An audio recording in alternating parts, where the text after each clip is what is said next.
This is the Hidden Killers podcast with Tony Brisky, featuring former FBI Special Agent and Chief of the Counterintelligence Behavioral Analysis Program, Robin Dreeke.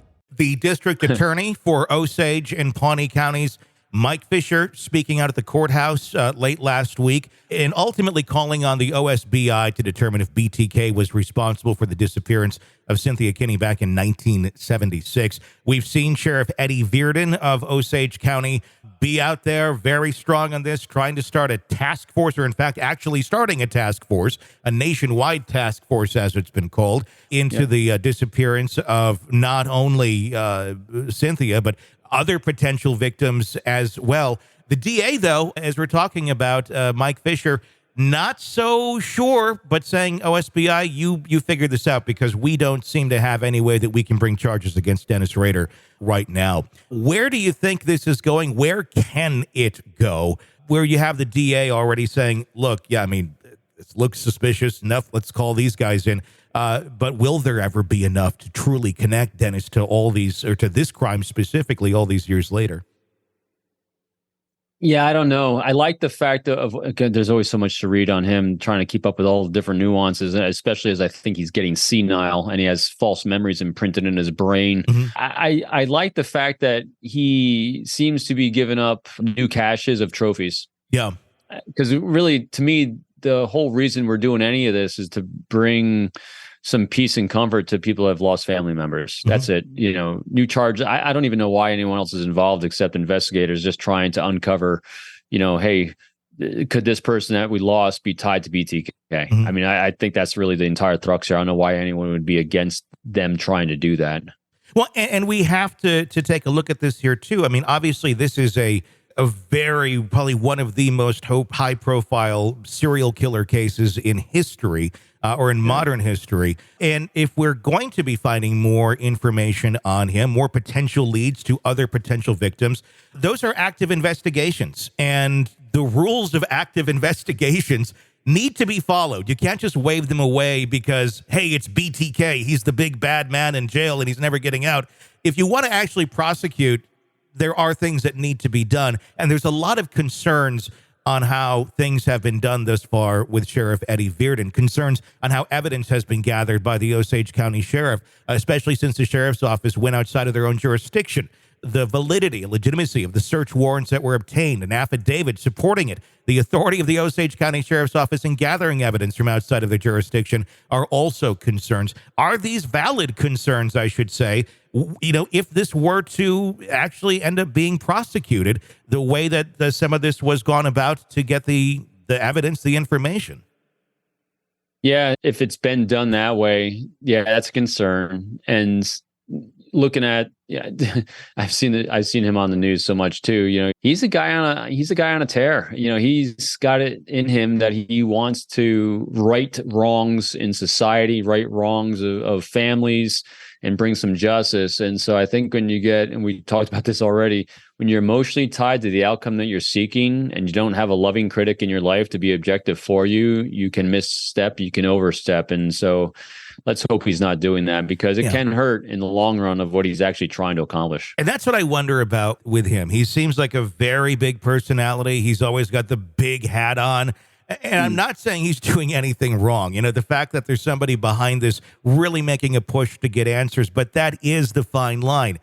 Emotionally being invested in this versus being professionally invested in this and doing things the right way, the way that things need to be done, so you don't get caught because you didn't cross a T or dot an I, and that's just a small example. But obviously, there's much bigger things that could go wrong here if emotion takes over and professionalism doesn't. Totally agree with you. And kind of referencing something we were just talking about. So you have the lieutenant colonel for the the Pennsylvania State Police with the escaped convict Cavalcante. Mm-hmm. And at every press conference, he was never rattled. When they were getting on him about not making progress, he goes, oh no, we're going to catch him. Mm-hmm. And here's why. He was always so stoic. He had little effect. I took note of this from this very first press conference when he escaped and they're trying to capture him, right to the very end, 2 weeks later. He looks exactly the same at every single press conference, not emotional, very cognitive, very objective, and he was executing a plan. He was executing the policies, process, and procedures. And if he needed a new agency or resource involved, he went through the protocols to do that. And he escalated to keep solving and working the problem according to the rules, process, and procedures, because those rules, process, and procedures, called law a lot of times, is what keeps everyone safe and moving forward in a productive way, so that when you do want to bring something to prosecution, defense can't come in and totally undermine your case. And so it's being able to execute that way, dispassionately, but caringly is a good way to put it, is the way to go at these things. And if you don't have life reps in doing that sometimes, or you do, like we're seeing, potentially get too emotionally invested in the outcome you're seeking, you can undermine yourself. The other question that has been raised in this whole upheaval of new information into BTK, Dennis Rader, is that some of these leads, they've just been sitting there in an evidence locker for the last 15 years. He wrote about trophies that he buried under the floor of his backyard shed in a 2008 letter. It's in there. But it took till 2023 to decide maybe we should dig up the ground where that shed was. There's other locations that have been provided by BTK where there are other trophies hidden. Some of information is new. Some information is from far old writings of his. I guess, why were those never followed up on? They seem like they've just been there in plain sight for so many years. Simple answer generally is resources. Yeah. Yeah, it really comes down to that. You know, sorry, I keep referencing the Cavalcante. No. But all these cases that we're seeing come to great fruition, the first thing that you're hearing from everyone involved is, please don't defund the police. Yeah. Please keep providing resources we need to do our jobs, because there are not nearly enough people working these things to do it all. Mm-hmm. And if you don't have enough people, which are resources, to investigate these things, and you have a killer that's put away in jail for the rest of his life, and you have 10 more cases and one person and a lot of other people, a lot of other families screaming at you, and you hear that there might be other things that are buried under trophies, you got to prioritize. Mm-hmm. You know, when I was working with the FBI, I never had a day in my life where I didn't have a stack of paper that is urgent, and that if I don't get this done, I'm going to get fired. Mm-hmm. There's always a day of 3 stacks of that.